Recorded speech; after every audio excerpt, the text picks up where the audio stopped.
আজ আমরা দ্বাদশ শ্রেণীর বাংলা ক্লাসে বাংলা ভাষা ও শিল্প সংস্কৃতির ইতিহাস এই বইটি থেকে ভাষা অংশের চতুর্থ অধ্যায় বাক্যতত্ত্ব সম্পর্কে আলোচনা করব।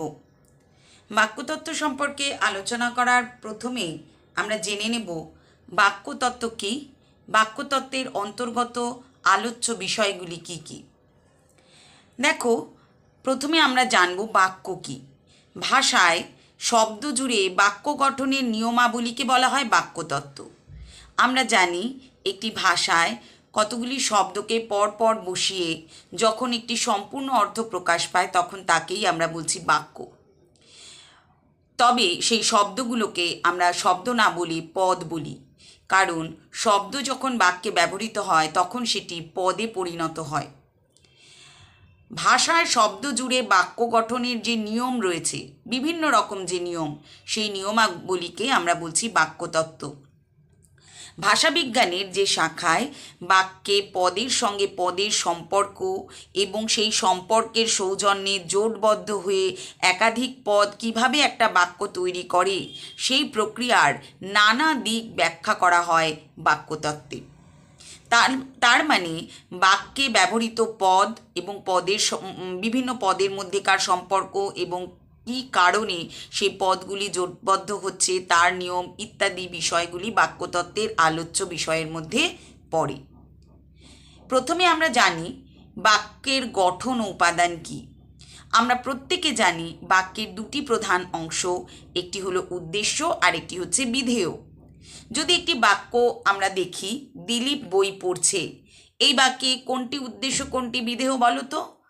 হ্যাঁ, অবশ্যই বাক্যে দিলীপের উদ্দেশ্যে কথা বলা হচ্ছে, তাই বাক্যের উদ্দেশ্য হলো দিলীপ, আর বাকি অংশটা দিলীপের কাজ সম্পর্কে বর্ণনা করা হচ্ছে, তাই সেটি বিধেয়, অর্থাৎ বই পড়ছে। এখানে যদি আমরা দেখি যে বাক্যের মধ্যে রয়েছে একজন কর্তা, রয়েছে একটি ক্রিয়া ও কর্ম, তাহলে এই বাক্যের তিনটি প্রাথমিক উপাদানের ক্রম ভাষার পরিচয় একটা বিশেষ জায়গা করে নিয়েছে। বাংলা ভাষাকে বলা হয় SOV ভাষা। S মিন্স সাবজেক্ট, ও অবজেক্ট, ভি ভার্ব। এখানে দেখো সাবজেক্ট বা উদ্দেশ্য প্রথমে দিলীপ, বই হচ্ছে অবজেক্ট বা এখানে কর্ম বিধেয়, আর পড়ছে হচ্ছে ভি অর্থাৎ ভার্ব বা ক্রিয়া। বাংলা ভাষায় মূলত এই ক্রম রক্ষিত হয় বা এই ক্রমকেই আমরা অনুসরণ করি। তবে হ্যাঁ, কিছু কিছু ক্ষেত্রে এই ক্রম পাল্টে যায়, বিশেষ করে ধরো কথ্য ভাষার ক্ষেত্রে অথবা কোনো কবিতার ভাষার ক্ষেত্রে এই SOV এই ক্রমটি থাকে না। ইংরেজি কিন্তু আবার এরকম ক্রম অনুসরণ করে না। সেখানে সাবজেক্ট, অবজেক্ট, ভার্ব অর্থাৎ কর্তা, কর্ম, ক্রিয়া, এই ক্রমের বদলে ইংরেজিতে হচ্ছে SVO, সাবজেক্ট, ভার্ব, অবজেক্ট। যেমন জন ইটস রাইস, জন হচ্ছে সাবজেক্ট, ইটস হচ্ছে ভার্ব, রাইস হচ্ছে অবজেক্ট বা কর্ম।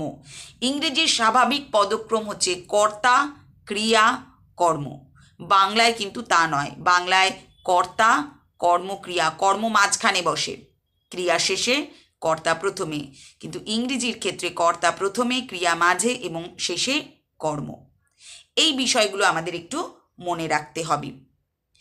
এই প্রসঙ্গেই আমরা বাক্যের শ্রেণীবিভাগ সম্পর্কে আলোচনা করব। খুব ইম্পর্টেন্ট দুটি প্রশ্ন আমরা করব আলোচনা এই অধ্যায় থেকে।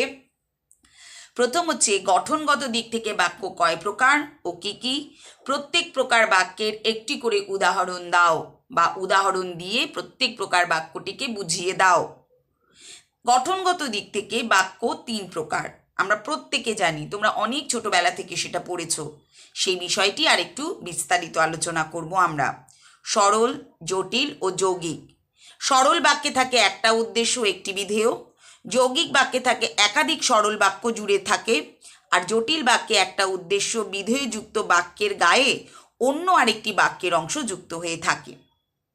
3টি উদাহরণ এখানে দেওয়া রয়েছে। দিলীপ কাল সকালে শ্যামবাজারে যাবে, এটি সরল বাক্য, কারণ এখানে উদ্দেশ্য একটি, দিলীপ কাল সকালে শ্যামবাজারে যাবে একটি বিধেয়। দিলীপ কাল সকালে শ্যামবাজারে যাবে এবং মাধব কাল বিকেলে ভাটপাড়া যাবে। এটি দুটি সরল বাক্যকে জুড়ে দেওয়া হয়েছে, তাই এটি যৌগিক বাক্য। যে যায় লঙ্কায় সেই হয় রাবণ, তাই যে যায় লঙ্কায় সেই অংশটা কিন্তু সেই হয় রাবণের গায়ের উপর হেলান দিয়ে রয়েছে বা নির্ভরশীল হয়ে রয়েছে, তাই এটিকে আমরা বলছি জটিল বাক্য। কারণ জটিল বাক্যে একটা উদ্দেশ্য বিধেয়যুক্ত বাক্যের গায়ে অন্য আরেকটি বাক্যের অংশ যুক্ত হয়ে থাকে, সেক্ষেত্রে সেটিকে জটিল বাক্য আমরা বলছি। তোমাদের এবার যেমন যদি 3 প্রকার গঠনগত দিক থেকে বাক্য কয় প্রকার ও কী কী এবং প্রত্যেক প্রকার বাক্যের একটি করে উদাহরণ দাও, তাহলে শুধু উদাহরণ বাক্যে দিয়েই সমাপ্ত হয়ে যায়। কিন্তু যদি বলা হয় যে প্রত্যেক প্রকার বাক্য উদাহরণ সহযোগে বিশ্লেষণ করে দেখাও, তাহলে উদাহরণ তো দিতেই হবে এবং আমি যেভাবে বিশ্লেষণ মুখে করলাম সেইভাবে তোমাদের বিশ্লেষণ লিখে দেখাতে হবে। এবারে আমরা আরেকটি ইম্পর্টেন্ট প্রশ্ন নিয়ে আলোচনা করব, যে বাক্যের গঠনগত ভাগ আমরা যেমন করেছি, এবার আমরা করব কথা বলবার ভঙ্গি বা মেজাজের ওপর নির্ভর করেও বাক্যের শ্রেণীবিভাগ করার একটি রীতি আছে। এই শ্রেণী বাক্যের মধ্যে হচ্ছে বিবৃতি, অনুজ্ঞা ও প্রশ্নই প্রধান। তাহলে তোমাদের প্রশ্ন আসে, কথা বলবার ভঙ্গি বা মেজাজের ওপর নির্ভর করে বাক্যকে কটি শ্রেণীতে ভাগ করা যায় ও কী কী? বাক্যকে 3টি শ্রেণীতে ভাগ করা যায়, বিবৃতি, অনুজ্ঞা ও প্রশ্ন। বিবৃতি মানে হচ্ছে স্টেটমেন্ট, কোনো কিছু তথ্য সরবরাহ করা। অনুজ্ঞা হচ্ছে আদেশ, উপদেশ, অনুরোধ এই জাতীয় বাক্য। আর প্রশ্ন তোমরা নিশ্চয়ই বুঝতে পারছো, সেক্ষেত্রে আর বলার কিছু অপেক্ষা রাখে না। যেমন একটি বাক্য দিলীপ কাল সকালে শ্যামবাজারে যাবে, এটি বিবৃতি বা স্টেটমেন্ট, একটি তথ্য সরবরাহ করা হচ্ছে যে দিলীপ কাল সকালে শ্যামবাজারে যাবে। অনুজ্ঞার ক্ষেত্রে দেখো, তুমি আজ সকালেই শ্যামবাজারে যাও, এখানে যেন একটা আদেশ দেওয়া হচ্ছে, তাই এটি অনুজ্ঞা। প্রথমটি বিবৃতি, পরেরটি অনুজ্ঞা। অনুজ্ঞার ক্ষেত্রে আমরা বলেছি আদেশ, উপদেশ এবং অনুরোধ এই 3 প্রকার ভাব যেখানে বজায় থাকে সেটি হচ্ছে অনুজ্ঞা। আর প্রশ্নবাচক বাক্য দেখো, তুমি কি আজ সকালেই শ্যামবাজারে যাবে, বা তুমি কখন শ্যামবাজারে যেতে চাও, এই 2 ধরনের বাক্যই প্রশ্ন। প্রশ্নবাচক বাক্য প্রধানত 2 রকমের হয়। এক, এমন কিছু প্রশ্ন যার উত্তর হ্যাঁ বা নাই দেওয়া যায়, যেমন তুমি কি আজ সকালেই শ্যামবাজারে যাবে, এই প্রশ্নবাচক বাক্যের উত্তর হ্যাঁ অথবা না হবে। কিন্তু আরেক ধরনের বাক্য প্রশ্নবাচক বাক্য আছে যেখানে পদে কি, কেন, কোথায়, কখন এরকম হয়, যার উত্তর হ্যাঁ বা নাই দেওয়া সম্ভব নয়। যেমন তুমি কখন শ্যামবাজারে যেতে চাও, এই প্রশ্নের উত্তর কখনোই হ্যাঁ বা নাই হবে না। তাহলে কথা বলবার ভঙ্গি বা মেজাজের উপর নির্ভর করে বাক্য হচ্ছে 3 ধরনের, বিবৃতি, অনুজ্ঞা এবং প্রশ্ন। প্রশ্নবাচক বাক্য 2 রকমের, এক হচ্ছে হ্যাঁ বা না নাই যেটার উত্তর দেওয়া যায়, আর কিছু প্রশ্ন যার উত্তর হ্যাঁ বা নাই নয়, একটু বিস্তারিত দিতে হয়। এবার আমরা 2টো নতুন বিষয় সম্পর্কে জানবো। এই পর্যন্ত তো আমরা যা আলোচনা করলাম তা আমাদের অনেক আগে থেকেই জানা, তো এবার নতুন বিষয় আমরা জানবো। এক হচ্ছে লাং, আর একটি হচ্ছে প্যারোল। দেখো, জেনিভা বিশ্ববিদ্যালয়ের এক অধ্যাপক ফার্দিনান্দ দা সোসুর ব্যাকরণ চর্চায় তিনি বিপ্লব ঘটিয়ে ফেলেছিলেন। তার প্রধান বক্তব্যই ছিল যে ভাষা আসলে কথা বলবার ক্ষমতা। একটা ভাষা কৌম মানে হচ্ছে একটা ভাষা যে জাতিগোষ্ঠী ব্যবহার করে, সেই জাতিগোষ্ঠীর মধ্যে যে সাধারণ ভাষা জ্ঞান যা ধ্বনি ও অর্থের মধ্যে সঙ্গতি রেখে একজন মানুষকে তার ভাষা শিখে নিতে সাহায্য করে, তাকেই তিনি বলেছিলেন লাং। আর সেই ভাষাবিজ্ঞানকে যেভাবে নিয়ম টিয়ম মেনে একটা ভাষা কৌমের মধ্যে প্রত্যেকটা আলাদা আলাদা মানুষ প্রকাশ করে, তাকে উনি বলেছিলেন পারোল বা প্যারোল। লাং হচ্ছে সাধারণ নিয়মকানুন। একটা ভাষা যে জনগোষ্ঠী ব্যবহার করে সেই ভাষাটি শেখার জন্য প্রত্যেকের জন্য যে সাধারণ নিয়মকানুন সেটি হচ্ছে লাং। আর পারোল বা প্যারোল হচ্ছে সেটি যেটা হচ্ছে সাধারণ নিয়মকানুনের বাইরেও প্রতিটি মানুষের যে আলাদা আলাদা কিছু বৈশিষ্ট্য ভাষা প্রকাশের ক্ষেত্রে, সেটাকে উনি বলেছিলেন প্যারোল। যেমন একটা ক্ষেত্রে উনি বলছেন একটি টিয়া পাখি বাংলা বলছে আর একজন বাঙালি বাংলা বলে। বাঙালির বাংলা বলার পাশে বাংলা বলছে চলতেও পারে, কিন্তু টিয়া পাখির ক্ষেত্রে তো কখনোই বলা যায় না যে টিয়া পাখিটা বাংলা বলছে। কেন না, টিয়া পাখি বাংলা ভাষার সাধারণ ভাষা জ্ঞান নেই। সে যেটা বলছে সেটা বুঝে বলছে না, সে শুধু সেটা পারফর্ম করছে। সেখানে বাংলার বদলে তামিল, তেলেগু, চীনা, জাপানি, ফরাসি যে কোনো ভাষা হতে পারতো, সে শুধু পারফর্ম করতো। তাই বাঙালির বেলায় বাংলা বলছে এটা যেমন যুক্তিযুক্ত, কিন্তু টিয়া পাখি বাংলা বলছে এই কথাটি ততটা যুক্তিযুক্ত নয়। নোয়াম চমস্কি এই জোড়া ধারণার খুব কাছাকাছি আরও দুটো জিনিসের কথা বলেন, সেটা হচ্ছে কম্পিটেন্স অ্যান্ড পারফরমেন্স। কম্পিটেন্স মানুষের ভাষা জ্ঞানের কাছাকাছি, তবে কম্পিটেন্স অনেক বেশি বিমূর্ত। আর যেমন মানুষের প্রত্যেকটি মানুষের মস্তিষ্কের মধ্যে একটি ভাষা প্রত্যঙ্গ রয়েছে বা ল্যাঙ্গুয়েজ অ্যাকুইজিশন ডিভাইস রয়েছে, যেটাকে সংক্ষেপে বলা হচ্ছে ল্যাড। সেই ল্যাড মানুষের সহজাত ভাষা বলবার ক্ষমতাকে শেখায় বা উস্কে দেয়।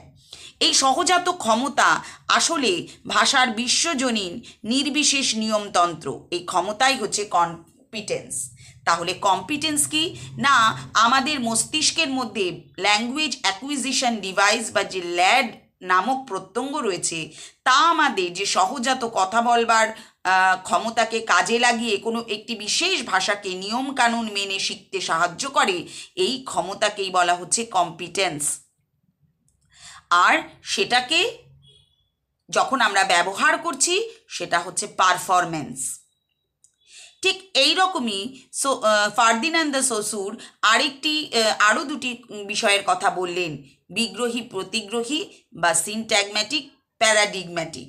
কিছুই নয়, বিগ্রহী বিষয়টি হচ্ছে ভীষণ নিয়ম নির্ভর, আর প্রতিগ্রহীটা কিন্তু খুব বেশি নিয়ম নির্ভর নয়, মানে কিছুটা এদিক ওদিক করা যেতে পারে।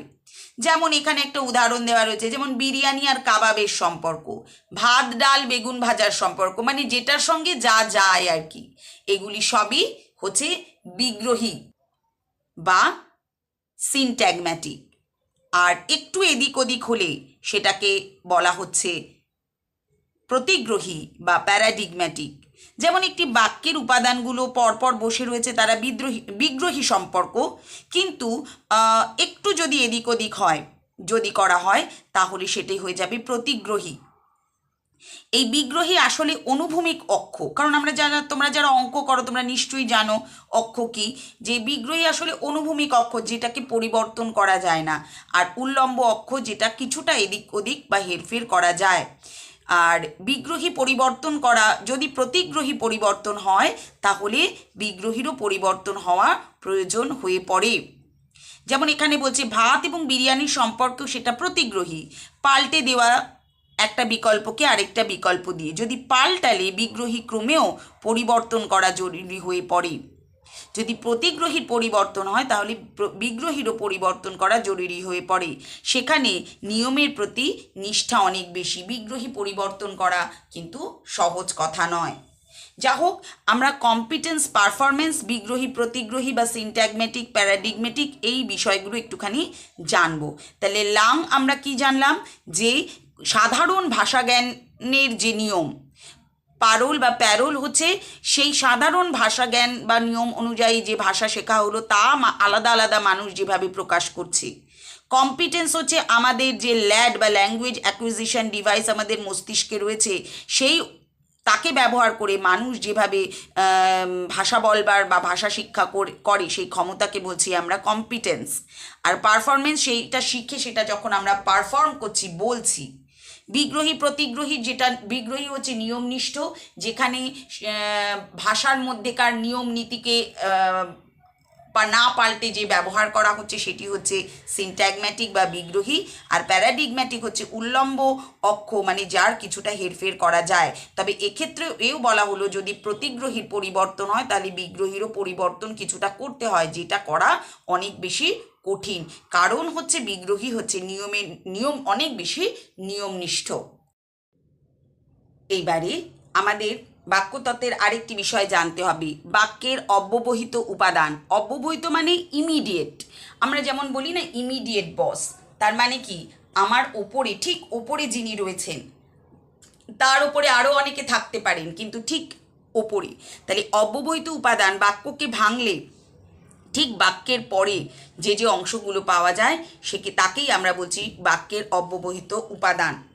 বাক্যের যে ছোট স্তর বলতে মানে খণ্ডবাক্য আর পদগুচ্ছকে বাদ দিলে পদের চেয়ে ছোট একক রূপের চাইতেও ছোট একক ধ্বনিমূল। এই ধ্বনিমূলের নিজস্ব কোনো মানে নেই, কিন্তু সে ভাষার মানে তৈরির খেলায় অংশগ্রহণ করে। এসব হচ্ছে ভাষার ক্ষুদ্রাতি ক্ষুদ্র অংশ, যেমন পদার্থের অণুপরমাণু। কিন্তু বাংলা ভাষার ক্ষেত্রে বাক্যের অব্যবহিত উপাদান বলতে কিন্তু আমরা এই রূপ বা ধ্বনিমূলকে যুক্ত করব।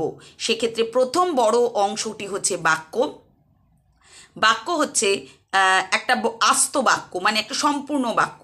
ঠিক বাক্যের মধ্যে যে যে পদগুলি ব্যবহৃত হচ্ছে ঠিক তার পরবর্তী অংশ হচ্ছে সেই পদকে যদি আমরা ভাঙি তাহলে অর্থকে বজায় রেখে যে সবচেয়ে ছোট টুকরো আমরা পাই সেটি হচ্ছে রূপ। কিন্তু রূপকে যদি আমরা ভাঙি তাহলে কিন্তু আর অর্থ বজায় থাকবে না। সেই পদাণুর চেয়েও ছোট টুকরো হলো ধ্বনি। সেই ধ্বনি কে ভেঙে আমরা কিন্তু অর্থ বজায় না রাখলেও সেই অর্থকে তৈরি করার ক্ষেত্রে এর মূল অবদান কিন্তু রয়েছে। তাহলে বাক্যের অব্যবহিত উপাদান বলতে আমরা প্রথমে পাচ্ছি বাক্য, বাক্যের মধ্যেকার পদের মধ্যেকার রূপের মধ্যেকার ধ্বনি বা ধ্বনিমূল, এগুলি সবই বাক্যের অব্যবহিত উপাদান। অব্যবহিত উপাদান মানে বাক্যে অবস্থিত ঠিক আগের বা পরের অর্থাৎ লাগোয়া যে উপাদান। আর বাক্যের এই উপাদান ধরা হয় মূলত পদ আর পদের জোটকে। বিশ্লেষণের এই যে বিশ্লেষণটা আমরা করলাম, এর উদ্দেশ্য করা হয় বাক্যের অব্যবহিত উপাদান পাওয়ার জন্য। এর উদ্দেশ্য হচ্ছে বাক্যকে ছোট থেকে আরও ছোট এককে ভেঙে চলা এবং প্রতিটি উপাদানকে স্বচক্ষে দেখা। এই বিশ্লেষণ করতে গিয়ে লিওনার্দো ব্লুমফিল্ড বাক্যের এই অব্যবহিত উপাদান বিশ্লেষণের কথা প্রথম ভাবেন। তিনি একটা বাক্য নেন, যেমন পুওর জন র্যান অ্যাওয়ে। সেই সেটাকে দুটো অব্যবহিত উপাদানে ভাগ করেন, পুওর জন এবং র্যান অ্যাওয়ে। এরপরেও দেখা যায় ওই বিভাজিত উপাদানগুলিকে আরও ছোট অংশে ভাঙা যায়, যেমন পুওর জন র্যান অ্যাওয়ে। এইভাবে ভাঙার কারণ বাক্য শুধুমাত্র পদের ক্রম দিয়ে তৈরি হয় না, তৈরি হয় বিভিন্ন স্তরের উপাদানের সঙ্গে উপাদানের জোড় বাঁধার সম্পর্কের ভিত্তিতে। তাহলে বাক্যের অব্যবহিত উপাদান কিন্তু আমাদের পড়তে হবে। লিওনার্দো ব্লুমফিল্ড বাক্যের সঙ্গে বাক্যের যে জোট বা পদের সঙ্গে পদের যে জোট, সেই জোটগুলিকে যেভাবে ভেঙে দেখিয়েছেন সেই অনুসারে আমরা পদের জোট বা বিভিন্ন পদগুচ্ছ আমরা পাই। এই পদগুচ্ছের মধ্যে পদগুলো সাধারণত আমরা দেখি বাক্যের মধ্যে একা থাকতে পারে না, জোট বেঁধে থাকে। এক একটা জোটের মধ্যে এক একটি পদের শাসন ক্ষমতা তার হাতে থাকে। যেমন হচ্ছে বিশেষ্য জোট, যেমন বিশেষ্য জোট বাঁধে বিশেষ্য বা সর্বনাম পদকে ঘিরে। যেমন ওই লম্বা লোকটি হলো যেমন শুধুমাত্র রাবণ। এখানে খেয়াল করলেই বোঝা যাবে যে কোনো বাক্যের মধ্যে যদি এই দুটি খণ্ড থাকে, যদি জোট আমরা পাই, এই দুটি জোটের মধ্যে কিন্তু রাবণ এবং ওই লোকটা হলো বিশেষ্য পদ এবং এরাই এই জোট দুটির মাথা। যদি বলা হয় ওই লম্বা সাদা চুলওয়ালা রাগী খিটখিটে ঝগড়াটে বদমেজাজি লোকটা, সেক্ষেত্রেও এই সম্পূর্ণটাই কিন্তু একটি জোট, কিন্তু এই জোটের শাসন ক্ষমতা থাকে এই লোকটা শব্দটির ওপর, যেটি হলো একটি বিশেষ্য পদ। তাই একে আমরা বলবো বিশেষ্য জোট বা বিশেষ্য গুচ্ছ। আরেকটি জোটের কথা আমরা জানবো, সেটা হচ্ছে অনুসর্গ বা পরসর্গ জোট। এই জোটে শাসন ক্ষমতা থাকে পরসর্গের ওপর বা অনুসর্গের ওপর। বড় পুকুরের পাশে বা মনুমেন্টের ওপর, এই পদগুচ্ছগুলির ওপর অবশ্যই পুকুর বা মনুমেন্টের কথাই প্রধান বলা হচ্ছে, কিন্তু তার থেকেও গুরুত্বপূর্ণ হলো পুকুরের পাশে মনুমেন্টের ওপর। তাহলে পাশে এই জোটের শাসন ক্ষমতা রয়েছে পাশে এই পদটির ওপর, এই পদগুচ্ছ বা এই জোটের ক্ষমতা রয়েছে, শাসন ক্ষমতা রয়েছে ওপর এই অংশটার ওপর। তাহলে পাশে বা ওপর এই দুটি হলো অনুসর্গ, তাই একে আমরা বলবো অনুসর্গ জোট বা পরসর্গ জোট। আরেক ধরনের জোট আমরা পাই, সেটা হচ্ছে ক্রিয়াজোট বা ক্রিয়াগুচ্ছ। ক্রিয়াজোট বাঁধা বিশেষ্য বা পরসর্গ জোটের চাইতে একটু বেশি শক্ত ব্যাপার, কারণ ক্রিয়ার মধ্যে দিয়ে ভাষার সবচেয়ে জটিল জিনিস অর্থাৎ কাল প্রতিফলিত হয়। কাল অর্থাৎ তিনটে কাল: অতীত, বর্তমান, ভবিষ্যৎ। ক্রিয়ার রূপ বৈচিত্র্যও তাই অন্যান্য পদের তুলনায় অনেক বেশি। যেমন অতীতের রূপ এক, ভবিষ্যতের রূপ এক, বর্তমানের রূপ এক, আবার পুরুষ অনুযায়ী সেই রূপেরও পরিবর্তন হয়। রমা খায়, রমা খাচ্ছিল, রমা খেয়ে ফেলল। এ সমস্তই বিশেষ্য জোটের পরবর্তী ক্রিয়াজোটের নিদর্শন। সবকটি ক্ষেত্রে মূল ক্রিয়াপদ খাওয়া, তার সঙ্গে কাল আর পুরুষবাচক সহচর নিয়ে দিশারি বা ক্রিয়াজোট তৈরি হয়েছে। খাও যোগ অন্তস্থ খায়, অন্তস্থ একই সঙ্গে কালবাচক ও পুরুষবাচক সহচর। আবার যদি বলি খেলো, খা যোগ ইলো, ইলো কিন্তু পুরুষবাচক এবার কালবাচক সহচর। তাহলে এই সমস্তটা মিলিয়ে কিন্তু ক্রিয়াজোট নির্ধারিত হচ্ছে, একে আমরা বলছি ক্রিয়াজোট।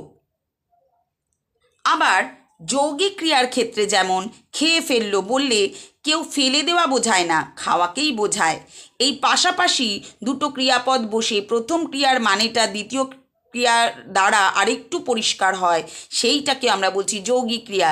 সেটাও কিন্তু ক্রিয়াজোটেরই অংশবিশেষ। তাই বাংলায় অনেক ক্রিয়াজোটের নির্ধারণটা কিন্তু একটু কঠিন ব্যাপার, কারণ সেখানে কাল, পুরুষ, যৌগিক না মৌলিক ক্রিয়া ইত্যাদি অনেক বিষয় মাথায় রাখতে হয়।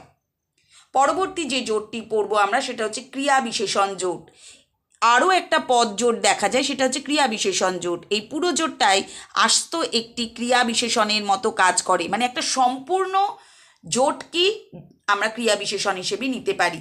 যেমন রায় খুব জোরে জোরে নিঃশ্বাস নিল, এখানে ক্রিয়া বিশেষণ জোট হচ্ছে জোরে জোরে নিঃশ্বাস নিলটা ক্রিয়াপদ, তাই ওইটা আমরা ধরবো না।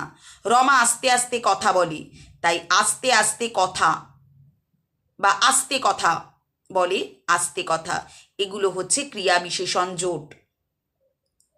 তাই আমরা এই কয়েকটি জোটের কথা, বিশেষ্য জোট, অনুসর্গ জোট, ক্রিয়া জোট, ক্রিয়া বিশেষণ জোট, এগুলো একটু মনে রাখব। এবার আমরা জানব বাক্যের অন্তর্মুখী ও বহির্মুখী সংগঠন। বিগ্রহী প্রতিগ্রহী সম্পর্ক বলার সময় বলা হয়েছে যে প্রতিগ্রহীকে যদি পাল্টাতে হয় তাহলে বিগ্রহীকে বিকল্প ব্যবহার করতে হয় বা বিকল্প ব্যবহার করে কিছুটা পরিবর্তন করতে হয়। সাদা বাড়ি বিকল্প বাড়ি বিকল্পিত হতে পারে। সাদা বাড়ির জোটের কথা বলার সময় আমরা খেয়াল রাখবো বাড়ির কথাটা না বললেই নয়, সাদা এই অংশটা বাড়ির বর্ধক অংশ মাত্র। যদি বলা হয় এরকম বর্ধক আরও বসানো যায়, যেমন সাদা পাকা দোতলা একটা বাড়ি, সেক্ষেত্রে সাদা বাড়ি তো ছিল, ওই পাকা দোতলাকে বসানো হলো। বাড়ির বাঁ পাশে এরকম বর্ধক অংশ প্রচুর বসতে পারে। এই ধরনের গঠনকে বলা হয় অন্তর্মুখী সংগঠন। এই সংগঠনই জোট গঠন করে। বাক্যতাত্ত্বিকভাবে বর্ধক সমেত মাথা এবং শুধু মাথার গুরুত্ব এক। তার মানে বাড়ির গুরুত্বও যা, সাদা বাড়ির গুরুত্বও তাই, সাদা পাকা দোতলা বাড়ির গুরুত্বও তাই। অন্তর্মুখী সংগঠন দু রকমের হয়, যৌগিক বা সাবঅর্ডিনেট ও অধীনস্থ বা কোঅর্ডিনেট। যে জোটে একটা মাত্র মাথা তার বর্ধকের সঙ্গে থাকে তাকে বলা হয় অধীনস্থ অন্তর্মুখী সংগঠন। এই যে উদাহরণগুলো দেওয়া হলো সেখানে একটা করেই মাথা, এগুলো সবই এই অধীনস্থ অন্তর্মুখী সংগঠনের উদাহরণ। কিন্তু যদি বলা হয় আরেক ধরনের উদাহরণ হচ্ছে বৃদ্ধ ভদ্রলোক ও অল্প বয়সী মহিলা, এই জোটের মধ্যে দুটি, বৃদ্ধ ভদ্রলোক, বৃদ্ধ বর্ধক অংশ ভদ্রলোক হচ্ছে মাথা, অল্প বয়সী বর্ধক অংশে ভদ্র মহিলা হচ্ছে মাথা। তাহলে এই দুটি কিন্তু সংগঠনের মাথা, এরা একে অপরের উপর নির্ভরশীল নয়। এই ধরনের অন্তর্মুখী সংগঠনকে বলা হচ্ছে যৌগিক সংগঠন, যৌগিক অন্তর্মুখী সংগঠন। আর এর আগে যেখানে একটা করে মাথা সেগুলি সবই আমরা বলছি অধীনস্থ অন্তর্মুখী সংগঠন। এবার আমরা পড়ব আভ্যন্তরীণ ঐক্য। অব্যবহিত উপাদানের বিভাজনের জন্য কয়েকটি নীতি আমাদের দরকার, তার মধ্যে হচ্ছে আভ্যন্তরীণ ঐক্য বা অভ্যন্তরীণ ঐক্য, অভ্যন্তরীণ বৈচিত্র্য, স্বাধীনতা। তার মধ্যে প্রথমেই আমরা করব অভ্যন্তরীণ ঐক্য। বাক্যে অব্যবহিত উপাদান চিহ্নিত করার জন্য জোটের ভেতরে পদগুলি নিজেদের মধ্যে পদগুলির ঐক্য থাকা খুব জরুরি। জোট যতই লম্বা হোক, এক একটা জোটকে একক উপাদান হিসেবে কাজ করতে হয়। যেমন বাক্যে একটি বাক্য যদি বলা হয় সুন্দরী রমা, এতে বাক্য জোটটা যত সহজে জোটবদ্ধ হয়েছে, কিন্তু তার চাইতে অনেক বেশি জটিল হলো মোটা গোফওয়ালা নেতা এই জোটটি, এর মধ্যে ঐক্য অনেক বেশি। তাহলে যতই লম্বা হোক না কেন, জোটগুলির মধ্যেকার ঐক্য কিন্তু সেই জোটটিকে জোটবদ্ধ হতে সাহায্য করছে। একে আমরা বলছি অভ্যন্তরীণ ঐক্য। যেমন অভ্যন্তরীণ ঐক্য আছে, তেমনি অভ্যন্তরীণ বৈচিত্র্যও আছে। জোটের ভেতর ঐক্য থাকাটা যেমন জরুরি, তেমনই জরুরি বৈচিত্র্য থাকা। যেমন ছাদের ওপরের মতো ঘাড়ের ওপরকেও উপাদান হিসেবে বিশ্লেষণ করতে পারা যায়। সেইখানে হবে দেখা তোমার সঙ্গে একা, তাহলে যেন আমরা চট করে তোমার সঙ্গে জোটটাকে চিহ্নিত করতে পারি। তার মানে অভ্যন্তরীণ বৈচিত্র্যের মানে হচ্ছে শুধু যে একই রকমের উপাদান দিয়ে জোট তৈরি হয় এমন নয়। প্রতিগ্রহী সম্পর্ক বলতে গিয়ে যেমন বিকল্প বেছে নেওয়ার কথা বলা হয়েছে, সেও তো বৈচিত্র্য। তাই ছাদের ওপর, ঘাড়ের ওপর, ছাদের ওপর যেরকম আমাদের বোঝানো হচ্ছে, তাই ঘাড়ের ওপর এই রকম জোটও কিন্তু করা যেতে পারে। তার মানে ছাদের ওপর শুধু এই রকমই করা যাবে কোনো একটি অবস্থান বোঝানোর জন্য তা নয়, ঘাড়ের ওপর, মাথার ওপর, মনের ওপর এরকমও কিন্তু করা যেতে পারে। এই যে স্বাধীনতা বা বৈচিত্র্য, একেই আমরা বলছি অভ্যন্তরীণ বৈচিত্র্য। এর পরেরটা হচ্ছে স্বাধীনতা। ছাদ অনেক সংগঠনে ব্যবহৃত হতে পারে। আমি ছাদে উঠেছি, ওই বাড়িটার ছাদ নেই। এই উপাদান যেভাবে প্রযুক্ত হোক না কেন, তাকে অব্যবহিত অংশ হিসেবে চিনে নিতে আমাদের খুব একটা অসুবিধা হয় না। তাহলে বিভিন্ন ক্ষেত্রে বিভিন্ন অর্থে কিন্তু ছাদ এই শব্দটি নানা রকম ব্যবহারের যে স্বাধীনতা পায়, তাকেই আমরা বলছি স্বাধীনতা। তাহলে অভ্যন্তরীণ ঐক্য, অভ্যন্তরীণ বৈচিত্র্য, স্বাধীনতা, এগুলি অব্যবহিত উপাদান বিভাজনের কয়েকটি নীতি।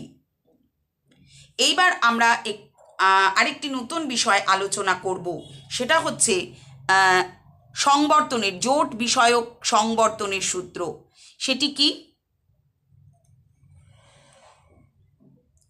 বাক্য গঠনের সূত্র, বাক্য ব্যাখ্যার সূত্র, বাক্য উচ্চারণের সূত্র, এই তিনটি নিয়মেই ভাষা শেখা অত্যন্ত জরুরি হয়ে পড়ে। প্রথম সূত্র অনুযায়ী, মানে বাক্য ব্যাখ্যার সূত্র অনুযায়ী, পদের সমন্বয়ে পদগুচ্ছ নির্মাণ কিভাবে হয়, ব্যাকরণসম্মত বাক্য কিভাবে তৈরি করা যায়, তার নিয়ম ব্যবহৃত হয়। তাই বাক্যিক সূত্রের দুটি অংশ, একটি হচ্ছে পদের জোট বিষয়ক সূত্র, অন্যটি সংবর্তনের সূত্র। জোট বিষয়ক সূত্র কি সেটা আগে আমরা একটু জানি। একটি বাক্যকে অব্যবহিত উপাদানে সর্বশেষ পর্যায়ে ভাঙলে পদ পাওয়া যায়। পদের যে ব্যাকরণগত পরিচয়, তাকে বলা হচ্ছে পদবর্গ। তাহলে জোট গঠনের সূত্রে এই যে পদগুলো কিভাবে বাক্যের মধ্যে জোটবদ্ধ হচ্ছে, সেই রীতি আলোচনা করে। আমরা ক্রিয়ার সঙ্গে কিছু সহচরকে দেখেছি, যা পুরুষ নির্ভর সহচর, কাল নির্ভর সহচর, এগুলোকে আমরা বলছি অক্সিলিয়ারি। এই শব্দটা আমাদের একটু মনে রাখতে হবে। এবার আমরা দেখি যে সংবর্তন। সংবর্তন কি? সংবর্তন হচ্ছে যে প্রক্রিয়ায় বাক্যের চেহারা বদলে দেওয়া হয়। কিভাবে? যেমন যে লোকটা ডাক্তার সে দলের নেতা, আরেকটা বলা হয় ডাক্তার লোকটা দলের নেতা। তফাৎ হলো যে প্রথম পদে আছে, প্রথম বাক্যে আছে, কিন্তু দ্বিতীয় বাক্যে নেই। তাহলে এবং এই পদের সংস্থানগুলো একটু ক্রমগুলো পাল্টে গেল, কিন্তু অর্থ একই রইল। তাহলে এই যে বাক্যকে একটু পাল্টে দেওয়ার যে প্রক্রিয়া, তাকেই আমরা বলছি সংবর্তন। সেটাকেই আমরা বলছি সংবর্তনের সূত্র। সংবর্তন কাকে বলে? ছোট প্রশ্ন আমাদের আসে। সঞ্জননী ব্যাকরণ কি বা কাকে বলে, এটাও কিন্তু আমাদের এসএকিউ আসে। বাক্য কিভাবে সঞ্জাত হয় তার খবর যে ব্যাকরণ দেয় তাকে বলা হয় সঞ্জননী ব্যাকরণ। চমস্কি বা নোয়াম চমস্কি প্রবর্তিত গবেষণা রীতিতে সমস্ত বাক্য সঞ্জনন করার জন্যে যে সংবর্তনকেও কাজে লাগানো হয়, এই কথা জোর দিয়ে বলবার জন্য সংবর্তনী সঞ্জননী ব্যাকরণ কথাটা চালু হয়েছে। কিন্তু সঞ্জননী ব্যাকরণ কাকে বলে শুধু এই একটি লাইন লিখলেই আমাদের চলবে। সমস্ত বাক্য কিভাবে সঞ্জাত হয় তার খবর যে ব্যাকরণ দেয় তাকে বলা হয় সঞ্জননী ব্যাকরণ। তাহলে দুটো ছোট প্রশ্ন আমাদের পক্ষে খুব ইম্পর্টেন্ট, একটা হচ্ছে সংবর্তন কাকে বলে, আর একটি হচ্ছে সঞ্জননী ব্যাকরণ কি। তাহলে আমরা ভাষা এই পর্যায়ে বা ভাষা অংশের বাক্যতত্ত্বের আলোচনা এখানেই শেষ করলাম। আমরা দ্বাদশ শ্রেণীর বাংলা রচনার শেষ ভাগ বা শেষ ধরন আমরা আলোচনা করব, যা আমরা এতদিন আলোচনা করেছি। প্রথমে আমরা করেছিলাম মানস মানচিত্র, দ্বিতীয় করেছিলাম প্রস্তাবনা, কোনো একটি প্যারাগ্রাফকে প্রস্তাবনা ধরে বা অনুচ্ছেদকে প্রস্তাবনা ধরে মুখবন্ধ হিসেবে ধরে তারপরে প্রবন্ধ রচনা, তারপরে করেছিলাম বিতর্কমূলক প্রবন্ধ রচনা, এবং সর্বশেষ যে বিষয় সেটা আমরা করব আজকে, সেটা হচ্ছে প্রদত্ত সূত্র ও তথ্যের ভিত্তিতে প্রবন্ধ রচনা। এই ধরনের প্রবন্ধ রচনার ক্ষেত্রে কয়েকটি নিয়ম আমাদের মনে রাখতে হবে। এই ধরনের প্রবন্ধের ক্ষেত্রে সাধারণত আমাদের কোনো মানব বা কোনো মনীষীদের জীবনী মূলত লিখতে দেওয়া হয়, তবে এর বাইরেও কিন্তু কিছু কিছু বিষয় আসে।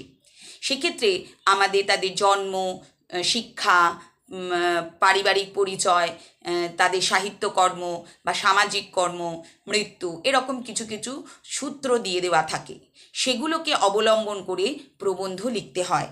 এই ধরনের প্রবন্ধের ক্ষেত্রে আমরা মূলত কয়েকটা নিয়ম আমাদেরকে অনুসরণ করতে হবে। প্রথম হচ্ছে, এক্ষেত্রে প্রদত্ত তথ্য বা সূত্রগুলি হলো প্রবন্ধের ভিত্তি, এগুলিকে আশ্রয় করেই প্রবন্ধটি রচিত হবে। 2 হচ্ছে, তথ্যগুলিকে নিজের প্রয়োজন মতো ব্যবহার করা যাবে। 3 হচ্ছে, প্রয়োজনে নতুন তথ্য অবশ্যই সংযোজন করা যাবে। তার মানে যে শুধুমাত্র যে তথ্য প্রদান করা হলো সেই অনুযায়ী যে করতে হবে তা নয়, তার বাইরেও তুমি তথ্য সংযোজন করতে পারো। 4 নম্বর বিষয় হচ্ছে, প্রবন্ধ রচনার সময় নিজস্ব বিশ্লেষণ ও দৃষ্টিভঙ্গির প্রকাশ ঘটানো যাবে। বিষয় অনুসারে শিরোনাম তৈরি করতে হবে। রচনা শৈলী হবে যুক্তিনিষ্ঠ এবং বিশ্লেষণধর্মী। প্রবন্ধে শব্দসীমা 400-এরও কম বেশি 10% শিথিলতা থাকে। তার এবার আমরা দেখে নিই যে প্রদত্ত তথ্য সূত্র কীরকম দেওয়া থাকে। যেমন বিবেকানন্দের তথ্যসূত্র দেওয়া জন্ম, পিতা, মাতা, শিক্ষাজীবন, রামকৃষ্ণের সান্নিধ্য, কর্মজীবন, উল্লেখযোগ্য রচনা, মৃত্যু। এবার এর উপর ভিত্তি করে আমাদের রচনা লিখতে হবে। তাহলে তোমরা নিশ্চয়ই বুঝতে পারছো যে প্রদত্ত তথ্য সূত্র ও তথ্যের ভিত্তিতে কিভাবে প্রবন্ধ রচনা করতে হয়। তাহলে আজকে আমরা বাংলা ভাষার একটি বিষয় বাক্যতত্ত্ব এবং তার সাথে সাথে প্রদত্ত তথ্য ও সূত্রের ভিত্তিতে প্রবন্ধ রচনা কিভাবে করতে হয় তার আলোচনা এখানেই শেষ করলাম।